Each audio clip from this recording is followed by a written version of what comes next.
Saudaraku sekalian, hal yang terbaik dalam hidup ini adalah kita bisa ada di hadapan Tuhan, amin. Ya, kita bisa beribadah kepada Dia karena kita tahu, ya, banyak orang Kristen, ya, tetapi tidak semua orang Kristen bisa selalu ya datang di hadapan Tuhan, beribadah kepada Tuhan. Oleh sebab itu saudaraku sekalian, kalau hari ini kita bisa beribadah kepada Tuhan itu anugerah. Dan kita perlu syukuri ya, dan kita mesti terus minta kasih karunia Tuhan supaya kita bisa selalu beribadah kepada Tuhan. Amin. Saudaraku sekalian, tema khotbah saya, ya saya kembali khotbah seri ya, tapi hanya 2 minggu aja ya. Tema khotbah saya adalah setia dalam segala hal. Saudaraku sekalian, tema sederhana dan kata setia dalam segala hal. Saya percaya ini bukan kata yang asing bagi kita, apalagi kata setia kita sudah sering dengar. Tetapi hari ini saya mengajak saudara untuk melihat dari perspektif yang lain, dan saya rindu Anda perlu mengerti ya, dahsyatnya setia di dalam segala hal, dan saya juga rindu Anda mengerti bagaimana bisa setia di dalam segala hal. Amin saudaraku, kita akan awali dengan firman Tuhan di dalam kitab Amsal pasal yang ke-20 ayat yang ke-6. Kitab Amsal pasal 26, Anda boleh catat ya, saya bacakan untuk Anda bisa lihat di screen juga. Banyak orang menyebut diri baik, amin. Saya percaya banyak orang itu orang baik. Tetapi orang yang setia, siapakah menemukannya? Artinya orang baik banyak, yang setia tidak banyak. Amin. Ya, sulit untuk menemukan orang yang setia. Kita lanjut dengan kitab Ulangan pasal yang ke-5 ayat ke-32, 33, 2 ayat. Maka lakukanlah semuanya itu dengan setia, seperti yang diperintahkan kepadamu oleh Tuhan Allahmu. Saya mau Anda perhatikan di sini. Setia, menjadi setia itu adalah perintah Tuhan. Amin saudaraku. Ya, jadi bukan saya mau atau saya tidak mau. Ya, tapi kalau Anda sungguh-sungguh mau belajar tentang kesetiaan, mau belajar setia, saya mau Anda mulai mengerti setia itu perintah Tuhan. Amin saudaraku, ya. Bukan pilihan kita, tapi perintah Tuhan. Lanjut. Janganlah menyimpang ke kanan atau ke kiri, segenap jalan yang diperintahkan kepadamu oleh Tuhan haruslah kamu jalani. Maksudnya termasuk setia itu diperintahkan oleh Tuhan. Itu harus kita jalani, lalu supaya kamu hidup dan baik keadaanmu serta lanjut umurmu di negeri yang akan kamu duduki. Jadi perhatikan saudaraku sekalian, ya. Setia akan membuat kita hidup. Setia akan membuat keadaan kita baik. Setia akan membuat kita panjang umur. Amin saudaraku. Ya. Jadi saya rindu Anda mengerti betapa dahsyatnya setia itu di hadapan Tuhan. Ya, kalau Anda mau benar-benar hidup, maksudnya punya kehidupan, dan Anda mau keadaanmu baik-baik, berkecukupan, diberkati, kalau Anda mau panjang umur, setia. Belajar setia, mengerti setia, harus bisa setia. Amin. Ya mungkin Anda sudah sering kali mendengar kata setia. Tapi hari ini saya mau Anda mengajak Anda melihat kebenaran yang lebih jauh tentang setia ini. Apa yang bisa dihasilkan kalau hidup kita setia. Amin saudaraku. Saya rindu Anda benar-benar diberkati dan mengerti bagaimana Anda bisa bergerak di dalam kebenaran firman Tuhan yang sangat amat benar. Saudaraku sekalian, dari ayat yang kita baca di atas, kita memperoleh pengertian sederhana apa itu setia.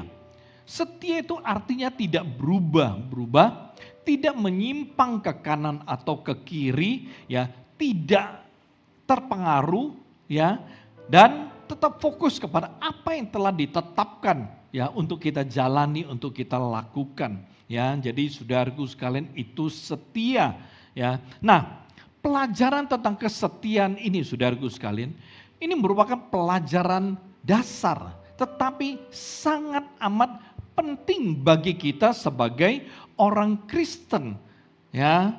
Dan juga ini adalah pelajaran yang sangat sulit untuk kita pelajari. Ya, kedengarannya mudah saudaraku sekalian, ya, walaupun pelajaran dasar, ya, tapi penting, tetapi sulit untuk dipelajari. Jadi saudaraku sekalian, untuk menjadi setia ini adalah sebuah tantangan untuk Anda dan saya. Amin. Ya, nah saudaraku sekalian, di dalam kekristenan, ya,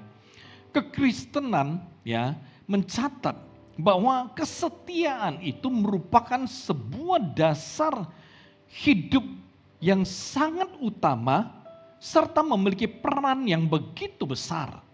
Ya, kesetiaan banyak orang tidak pernah memikirkan bahwa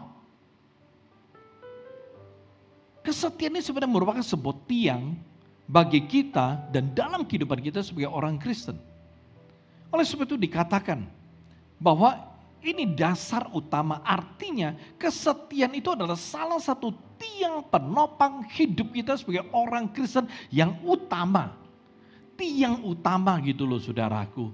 Nah, bukan saja merupakan tiang utama, tetapi juga memiliki peran yang sangat besar di dalam hidup kita.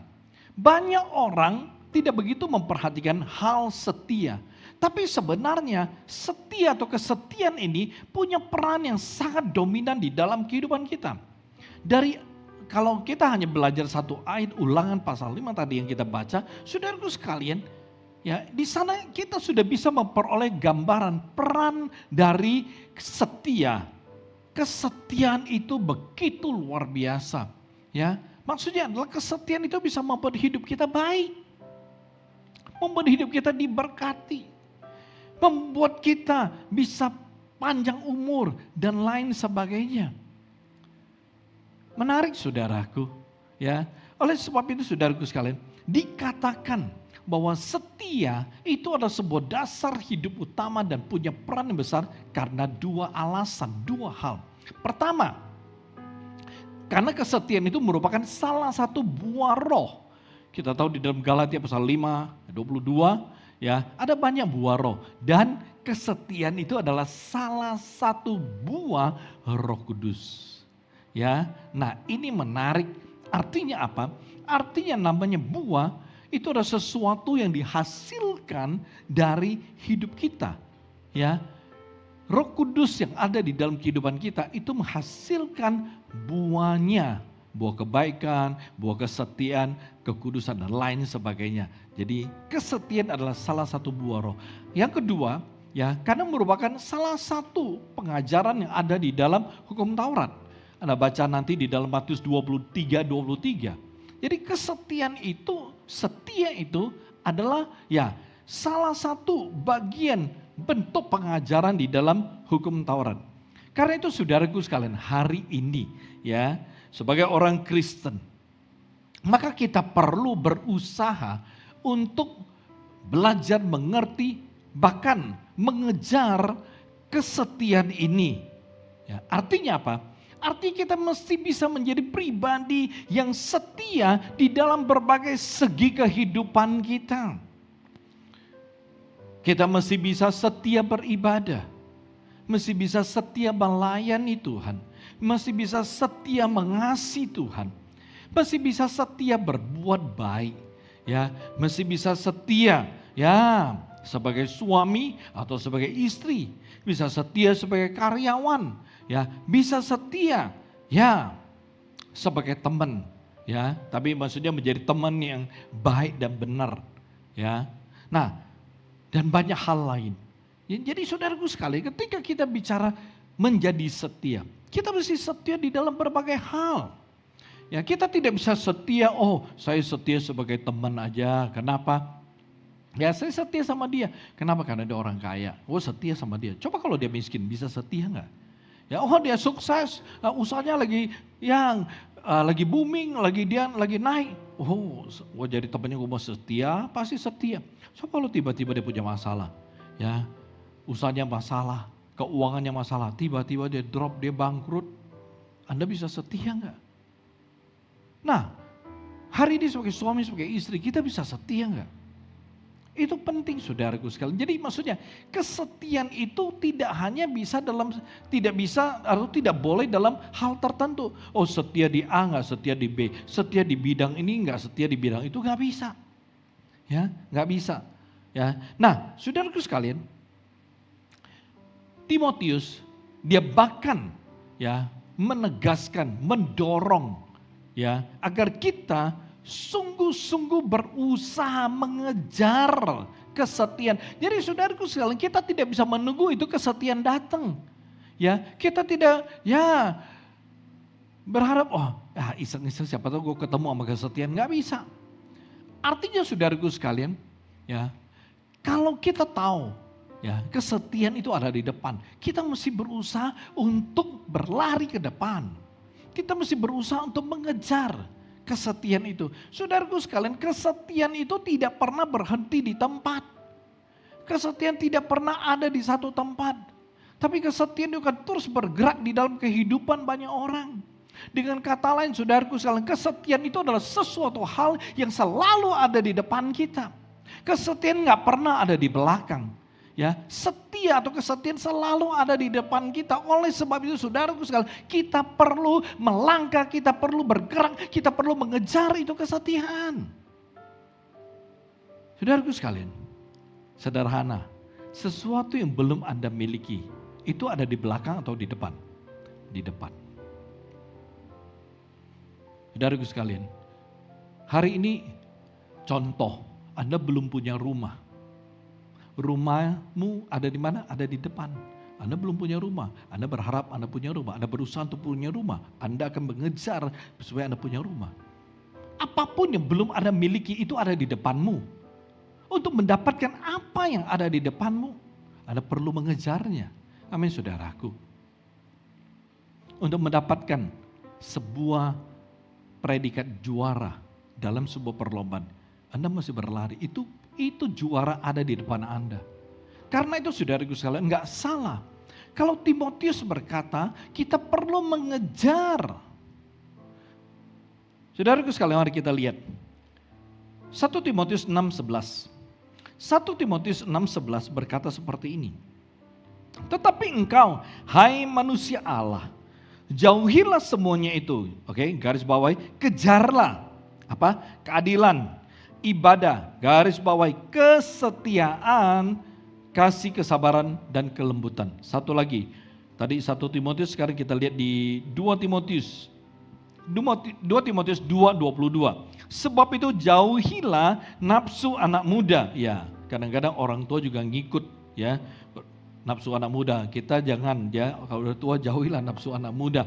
Kejarlah, garis bawahi apa? Keadilan, kesetiaan, kasih dan damai bersama-sama dengan mereka yang berseru kepada Tuhan dengan hati yang murni. Jelas sekali Timotius meminta kita untuk mengejar kesetiaan, hal kesetiaan ini. Jadi mari kita belajar saudaraku sekalian ya, supaya kita benar-benar mendapatkan apa yang disebut dengan kesetiaan. Nah saudaraku sekalian, dari beberapa hal yang di atas, maka kalau kita memperhatikan dengan baik, kita akan menemukan bahwa kesetiaan itu merupakan kunci pertumbuhan. Kita punya rohani dan kita punya iman. Oke, jadi kesetiaan itu kunci. Ya, artinya kalau Anda mau bisa bertumbuh rohanimu, Anda mau imanmu itu bertumbuh, saudaraku sekalian, Anda perlu ya memiliki kesetiaan. Ya, sederhana saudaraku, contoh. Kita mungkin dengar dan mengerti banyak firman Tuhan, banyak pengajaran. Tapi saudaraku sekalian, apa yang kita tahu, apa yang kita mengerti, tapi kalau kita tidak lakukan dengan setia, kita tidak menjalaninya, tidak mengaplikasikannya di dalam kehidupan kita dengan setia, artinya melakukannya dan terus menerus, ya, hidup di dalamnya terus menerus, Saudaraku sekalian, kita tidak akan memperoleh kekuatan atau tidak ada kekuatan yang dihasilkan yang mana kita punya rohani bisa bertumbuh, yang mana iman kita bisa bertumbuh. Ini penting untuk kita mengerti, saudaraku. Ya, jadi ini kunci. Oleh sebab itu mari kita belajar. Saya berikan contoh, saudaraku sekalian. Contoh, mengasihi, dalam hal mengasihi. Alkitab, firman Tuhan mengajari kita bahwa kita harus mengasihi semua orang. Bahkan Alkitab berkata, kasihilah musuhmu. Jadi artinya kita harus mengasihi semua orang. Tapi saudaraku sekalian, seringkali ada reaksi yang sangat normal di dalam kehidupan kita. Ya, kita mengasihi orang-orang yang bersikap baik. Dengan mudah kita bisa melakukannya. Mengasihi orang yang bersikap baik kepada kita, melakukan hal-hal yang baik kepada kita, ya kita mudah sekali untuk mengasihi mereka. Tapi orang yang bersikap jahat kepada kita, ngeselin gitu loh, kita nggak bisa mengasihi mereka. Nah, kalau demikian, saudaraku sekalian, itu namanya Anda tidak setia dalam mengasihi dan Anda tidak setia dalam melakukan firman Tuhan. Mudah nggak? Nggak mudah, saudaraku. Nggak mudah mengasihi orang yang bersikap tidak baik, mengasihi orang yang bersikap jahat pada kita, nggak mudah. Tidak mudah, saudaraku. Kenapa? Karena kita semua mengalami, termasuk saya. Apalagi di awal-awal kita bertobat, saudaraku sekalian, terlalu banyak serangan, ya, dan itu membuat kita marah. Tetapi saudaraku sekalian, saya bersyukur. Ketika saya bertobat dan mulai menjalani sebuah kehidupan baru bersama dengan Tuhan. Saudaraku, orang yang paling dekat, teman-teman dekat kita justru nyerang kita, permalukan kita, dan lain sebagainya. Saudaraku, kita marah, kita kesal, kita kecewa. Tapi ya, kita belajar untuk mengasihi mereka. Dan efeknya itu luar biasa. Saudaraku, ketika kita bisa mengasihi orang-orang yang menyakiti kita, ya, ketika kita bisa sungguh-sungguh mengasihi mereka, kita akan mulai mendoakan mereka. Ketika kita ya mengasihi mereka, kita akan berusaha untuk melakukan sesuatu bagi mereka. Nah, saudaraku sekalian, saya bersyukur, ya. Saya waktu saya bertobat dan sungguh-sungguh memulai sebuah hidup yang baru bersama dengan Tuhan. Saya punya doa yang sederhana. Saya bilang, Tuhan, saya mau bertobat, tapi saya nggak mau kehilangan teman-teman. Dan Tuhan itu baik. Tuhan itu baik. Saudaraku sekalian, bertahun-tahun ketika saya mulai tinggalkan semua, saya mulai masuk gereja, saya full time di dalam gereja. Setiap hari saya berdoa kepada Tuhan, Tuhan, aku nggak mau kehilangan teman-teman. Ya, karena saya secara pribadi menghabiskan waktu lebih banyak sama teman-teman. Karena saya orang Kalimantan Barat, tumbuh besar di Jakarta, saya habiskan waktu saya banyak dengan teman-teman. Tapi saudaraku sekalian, ketika saya bertobat, mereka menjauh dan saya berdoa. 2 tahun kemudian, saudaraku sekalian, sebelum saya diutus ke Sumatera, mereka mulai menghubungi saya dan ajak kita kumpul kembali. Tapi begitu selesai makan, nongkrong, ya di mall, di kafe, mereka berkata, Nick, lu balik aja Nick. Kami mau lanjut ke tempat yang kamu gak bisa pergi. Oh, puji Tuhan. Artinya apa? Artinya mereka mengerti posisi saya, mengerti siapa saya. Dan saudaraku sekali, ketika saya melayani di Medan, saya mulai berdoa hari ini. Saya mau katakan saya bersyukur sekali. Teman-teman saya, ya boleh dibilang 80%. Mereka telah menjadi orang Kristen. Bahkan ada satu yang berkata, ini gue lagi kuliah online teologi. Oh, puji Tuhan. Nah, saudaraku sekalian, oleh sebab itu kalau kita mau mengasihi, ya perhatikan, kita mesti setia melakukannya. Contoh berdoa yang lain. Saudaraku sekalian, Alkitab mengajar kepada kita, berdoalah senantiasa. Tapi saudaraku sekalian, banyak orang Kristen berdoa dengan sungguh-sungguh, berdoa dengan setia ketika punya pergumulan, ketika punya masalah. Tapi coba ketika hidupnya berjalan dengan baik, usaha baik, keluarga bahagia, senang, sehat. Banyak orang Kristen doanya bolong-bolong. Ingat doa, nggak ingat besok. Besok kalau nggak ingat, lusa. Ada banyak orang Kristen berdoa 1 minggu sekali ketika ke gereja. Bahkan kalau nggak pernah ke gereja, Natalan doang ke gereja, baru setahun sekali dia doa. Sakti doanya. Sekali doa bertahan 1 tahun, saudaraku sekalian. Tuhan kekal, doanya juga kekal. Tapi saudaraku sekalian, kalau kita tidak setia berdoa, itu artinya memang kita nggak setia dalam hal doa dan kita tidak setia melakukan firman Tuhan. Karena firman Tuhan suruh kita berdoa senantiasa, kita doanya jarang-jarang. Bukan saja tidak melakukan, tapi tanpa sadari seringkali kita bertentangan dengan Alkitab. Nggak heran, hidup kita nggak diberkati. Saudaraku sekalian, dalam hal mengasihi, berdoa, ya hal lain, ibadah, melayani, memberi juga demikian. Saudaraku sekalian, coba, apakah kita setia? Kita melakukan semuanya, kewajiban kita dengan setia. Apakah kita melakukan firman Tuhan dengan setia? Kalau tidak, saya mau katakan, maka rohani kita, iman kita akan sulit sekali bertumbuh. Bahkan tidak bisa bertumbuh. Banyak orang Kristen tahu, setelah menjadi Kristen, mereka tahu apa yang mereka harus lakukan sebagai orang Kristen. Dan saya mau katakan pada awalnya memang mereka melakukan apa yang mereka harus lakukan sebagai orang Kristen. Saya percaya Anda juga demikian. Anda tahu sebagai orang Kristen Anda bagaimana Anda harus hidup, apa yang harus Anda lakukan. Saya percaya Anda tahu. Dan saya juga percaya Anda melakukannya, tanda kutip, pada awalnya. Permisi tanya, apakah hari ini Anda masih selalu dan tetap melakukan apa yang Anda tahu yang harus Anda lakukan sebagai orang Kristen? Masalahnya seringkali di sini, kita tahu apa yang harus kita lakukan, tetapi kita tidak bisa melakukannya dengan setia. Kita tidak bisa melakukannya terus-menerus. Kita tidak bisa menjalaninya secara berkesinambungan. Itulah kenapa akhirnya kita sulit sekali mengalami berkat dan kuasa Tuhan di dalam kehidupan kita. Karena kita nggak bisa setia. Oleh sebab itu saudaraku sekalian,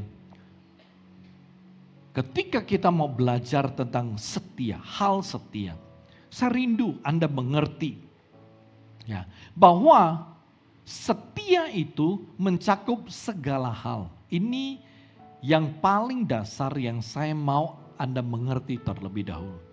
Ketika kita bicara setia, itu dalam segala hal. Ya, contohnya, oh aku setia ibadah, tapi nggak setia baca Alkitab, nggak bisa. Oh aku setia doa, tapi aku nggak setia dalam hal memberi, nggak bisa. Kalau namanya setia, berarti mencakup semua hal. Segala hal itu baru namanya setia. Jadi saudaraku sekalian, perhatikan. Kalau hari ini Anda belum bisa setia dalam segala hal, maka tidak bisa disebut setia. Belum bisa disebut setia. Amin saudaraku. Jadi kalau Anda, ya, oh aku tiap minggu gak pernah absen datang ibadah. Aku setia beribadah. Bagus.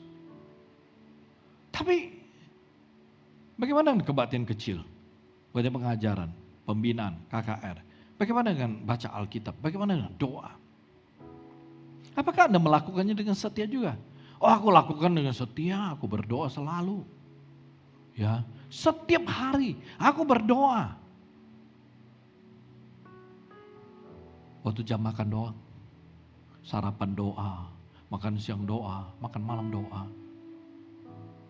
Bangun pagi gak doa, malam gak doa. Gak bisa. Kita gak bisa berkata dalam hal ini aja. Itu bukan setia saudaraku. Itu bukan setia. Itu Anda melakukan aktivitas Anda. Bangun pagi gak pernah saat teduh, gak pernah doa sebagai orang Kristen. Sarapan doang doa. Makan siang doang doa. Makan malam doang doa. Saudaraku sekalian, itu Anda melakukan aktivitas sebagai orang Kristen. Oke? Itu bukan setia loh.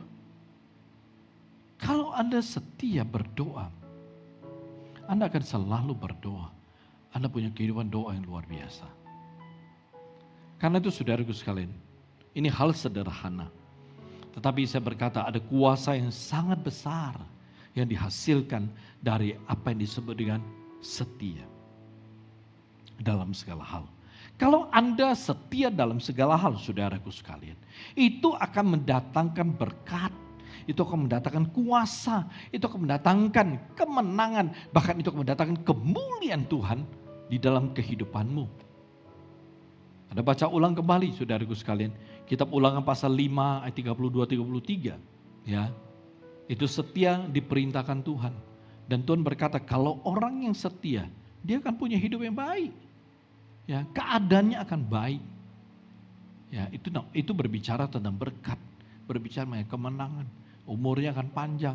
Saudaraku sekalian, hari ini banyak sekali orang ingin panjang umur. Ya, makan yang baik, ya, makan fiber, makan yang sehat, ya, health food. Ya, health-nya healthy, saudara, bukan hell, bukan makan neraka. Kalau health food satu lagi itu babi, jeroan, itu health food juga, saudaraku. Tapi health-nya yang lain, ya, healthy food sama health food hampir sama. Tapi saudaraku sekalian, perhatikan.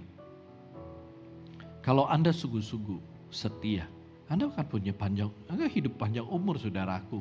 Ya, mari setia dalam segala hal adalah perkara yang sangat luar biasa. Karena itu saya rindu Anda bisa setia dalam segala hal. Amin.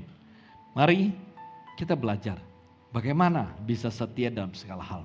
Saudara sekalian, dengan sederhana ada 3 poin tentang bagaimana bisa setia dalam segala hal. Hari ini kita mulai dengan poin pertama, saudaraku. Ya, 1 poin saja. Oke, yang pertama adalah harus mengerti, menjaga hati dan pikiran. Oke, jadi bagaimana bisa setia? Yang pertama harus mengerti bagaimana menjaga hati dan pikiran. Mazmur 139 ayat 23-24. Saya bacakan untuk Anda catat.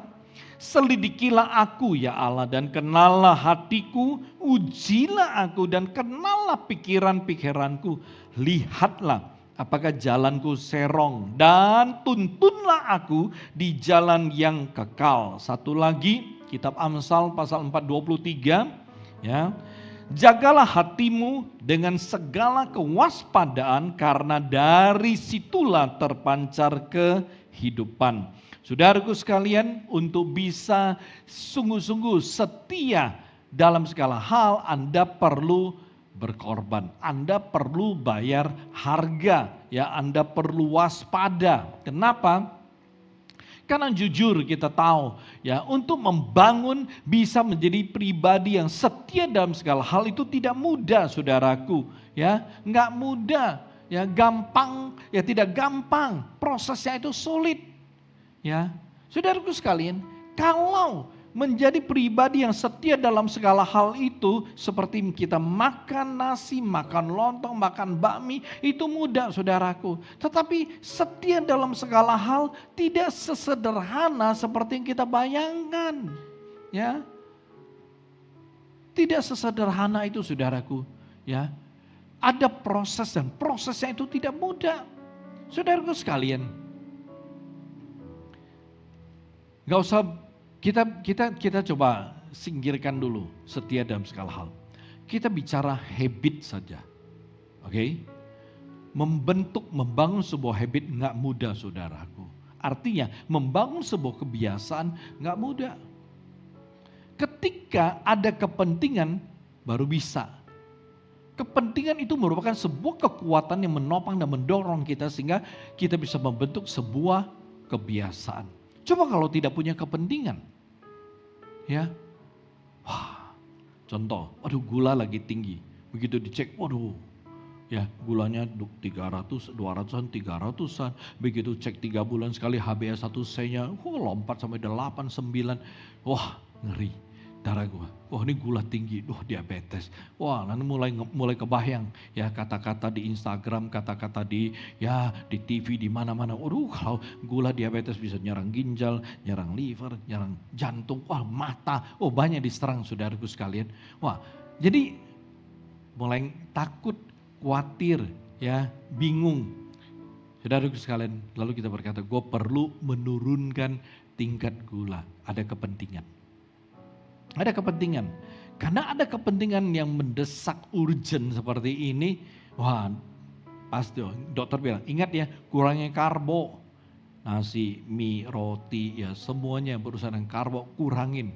Saudaraku sekalian. Anda adalah orang yang sangat fanatik dengan karbo. Tapi dokter bilang mesti kurangin karbo. Ya, supaya gula darah bisa turun. Anda punya kepentingan hidup sehat. Anda punya kepentingan menurunkan gula darah Anda. Oleh sebab itu saudara bisa mau gak mau. Kepentingan itu kemudian memberi kekuatan, mendorong Anda untuk mulai apa? Makan sayur.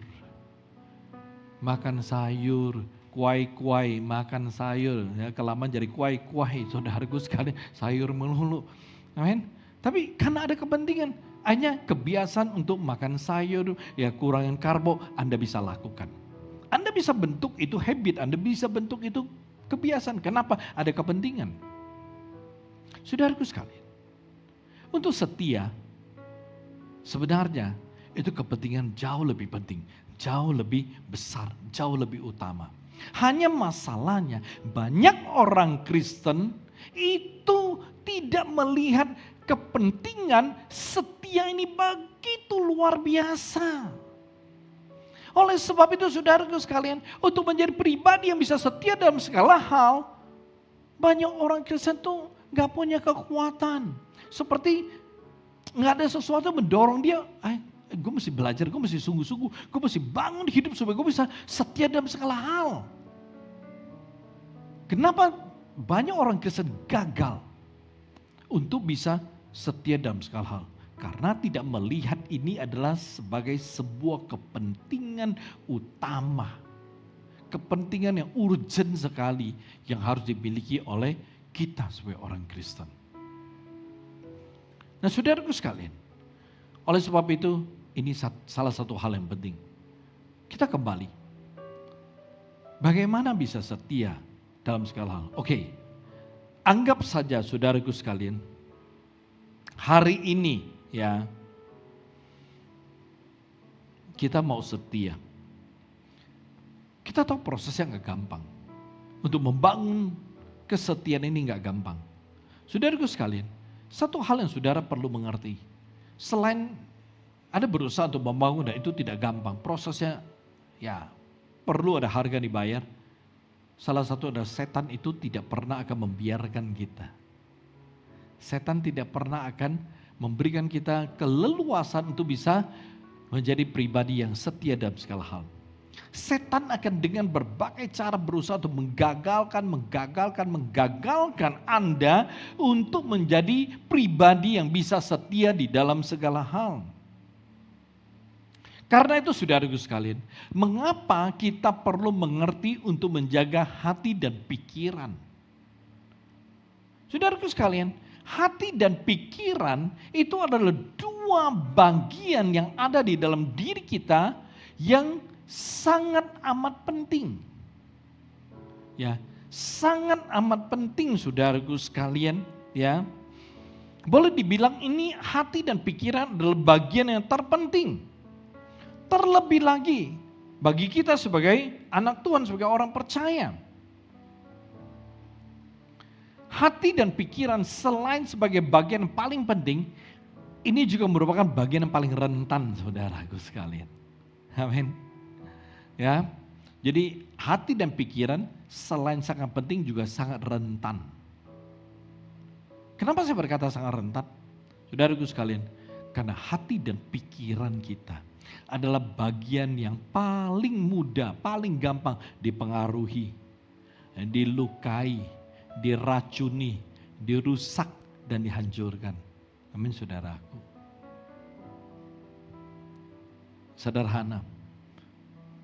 Ketika tiba-tiba Anda dengar, wah, sekarang itu virus baru Marburg itu, waduh, itu sudah masuk ke Indonesia, sudah menyebar di banyak daerah. Begitu Anda dengar, apa yang terjadi? Hati lu panik, takut, pikir, waduh gimana nih, panik, cemas. Kenapa bisa demikian?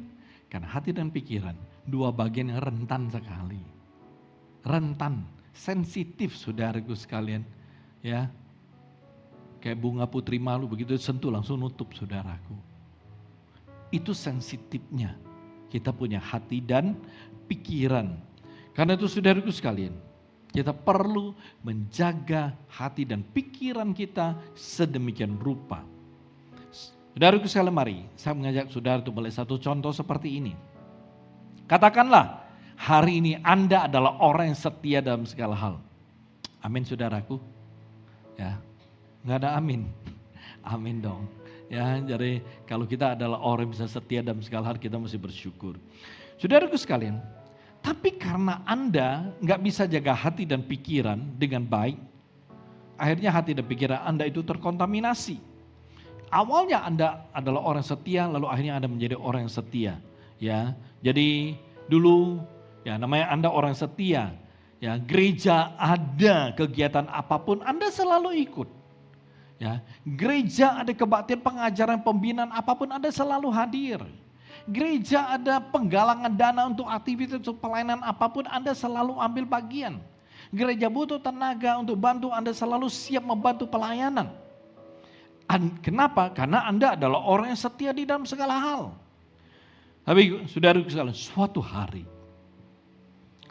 Anda ketemu dengan teman Anda mulai sering ketemu, Anda ketemu dengan keluarga, lalu teman atau keluargamu berkata kepada Anda seperti ini, aduh, saya dengar, saya lihat sering ya ke gereja, seminggu berkali-kali ke gereja. Ya, aduh, saya mau katakan deh, kamu jangan bodoh. Ya, jangan bodoh, jangan buang-buang waktu. Ya, semua waktumu lu buang aja tuh ke gereja. Setiap hari dengarnya begitu nyari lu, enggak dengarnya ke gereja melulu.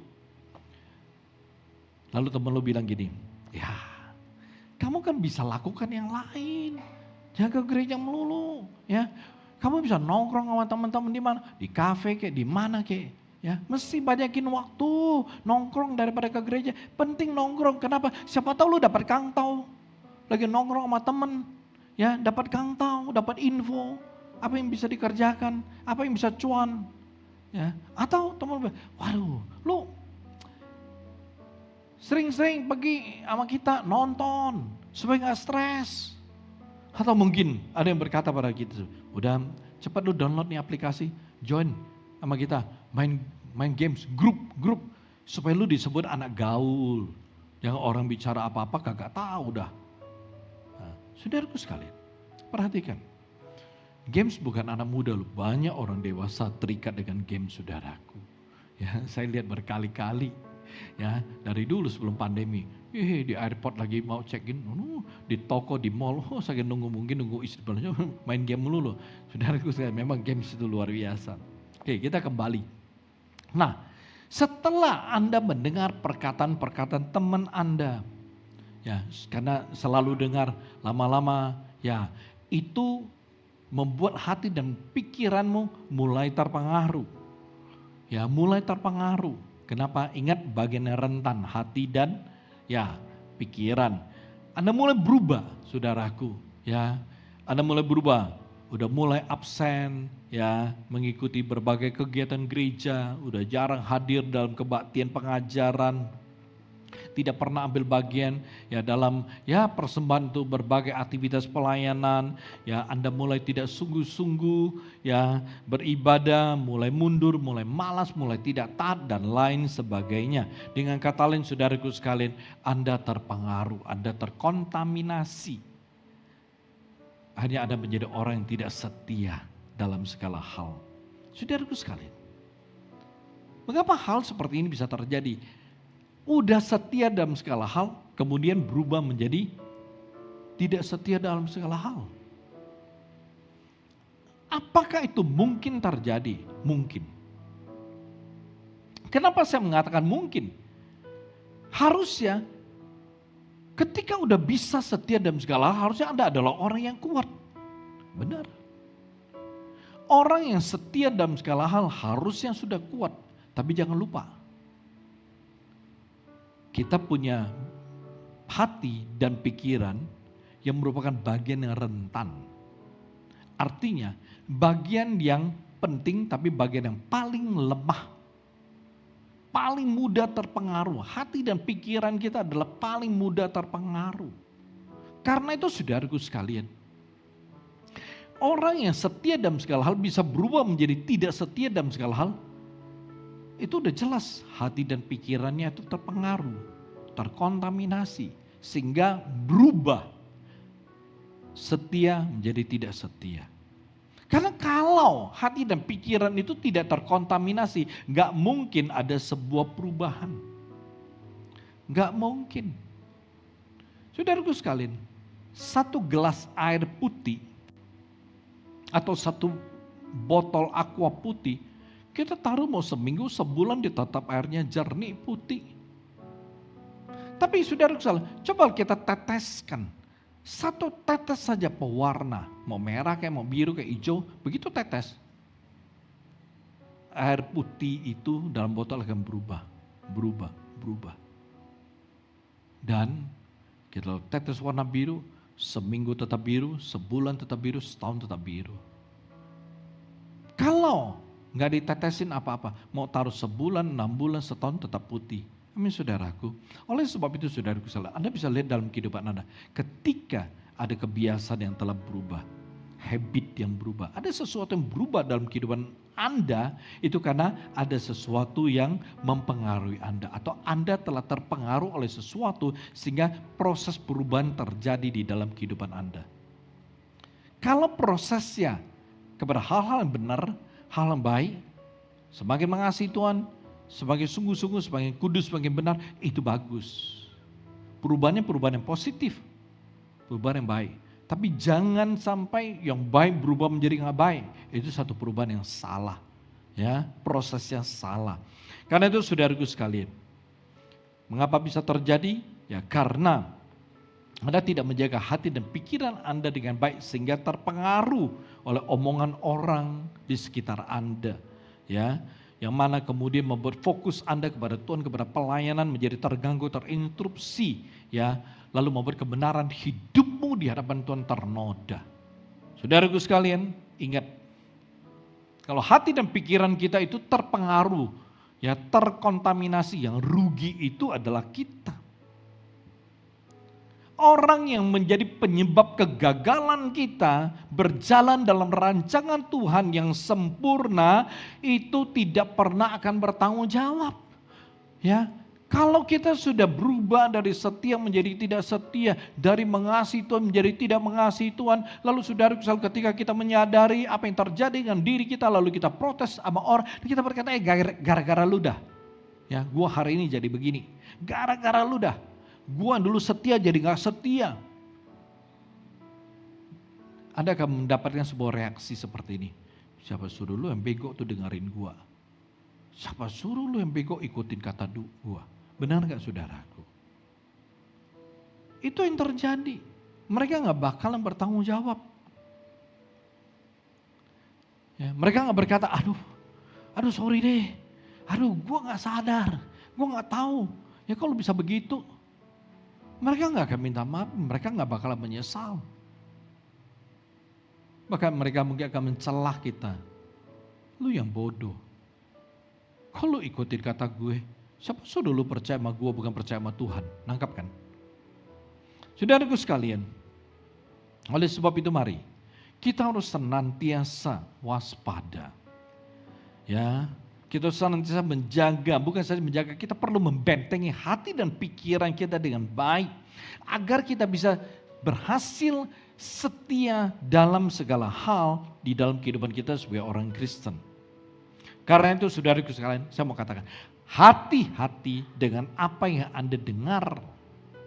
Hati-hati dengan apa yang datang di dalam kehidupan Anda.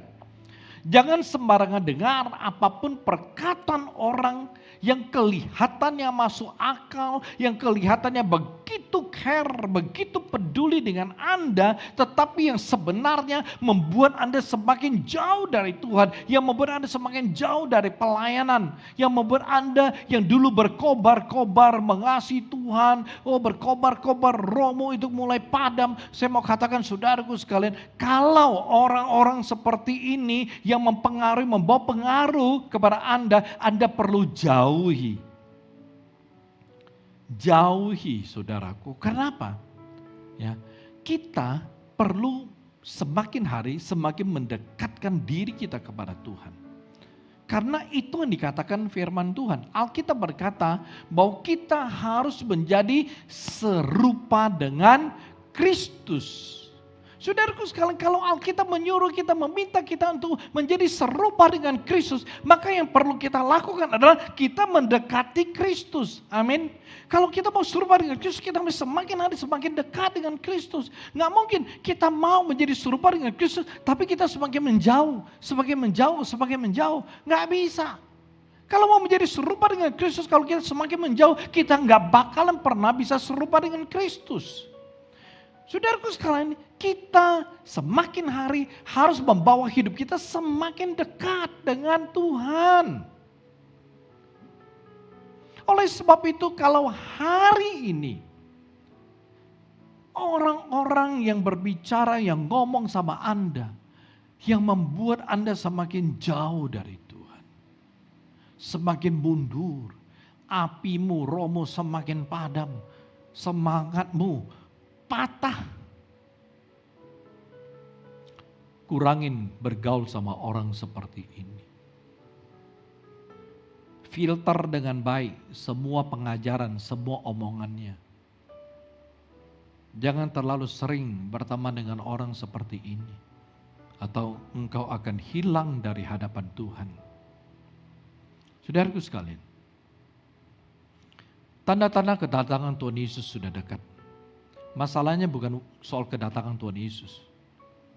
Tapi yang saya mau kalian aware atau waspada adalah pengangkatan. Amin saudaraku, rapture. Pengangkatan ada di depan kedatangan Tuhan Yesus yang kedua kali. Dengan kata lain, sebelum Yesus datang kedua kali akan terjadi pengangkatan. Oleh sebab itu saya mau Anda fokus kepada hal pengangkatan. Ketika pengangkatan terjadi, apakah Anda sudah yakin tahu benar bahwa saudara bakalan terangkat, Anda bakalan terangkat? Anda perlu yakin, perlu jelas. Dan Alkitab berkata, Tuhan datang dan akan mengangkat orang-orang salehnya terlebih dahulu, orang-orang benarnya terlebih dahulu. Itu yang paling penting. Saudaraku sekalian, oleh sebab itu, saya lebih fokus kepada masalah pengangkatan. Karena saya rindu supaya jemaat saya semuanya terangkat. Itu kerinduan setiap gembala saudaraku. Oleh itu bagaimana kita rindu, bagaimana kita mengarahkan, bagaimana kita mengajar. Supaya Anda menjadi pribadi yang siap terangkat. Untuk bisa terangkat saudara mesti hidupnya benar. Mengerti. Karena itu saudaraku sekalian, mari kita belajar. Kita punya hidup semakin hari mesti semakin dekat sama Tuhan. Kalau ada hal-hal yang menjauhkan engkau dari Tuhan, tinggalkan. Kurangi, lepaskan, buang. Kalau ada orang-orang yang membuat engkau semakin jauh dari Tuhan, jangan bergaul sering-sering sama orang seperti ini. Amin saudaraku. Karena kalau Anda mau setia dalam segala hal, jaga hati dan pikiranmu, itu hal yang pertama. Yang kedua, minggu depan kita tundukkan kepala saudaraku.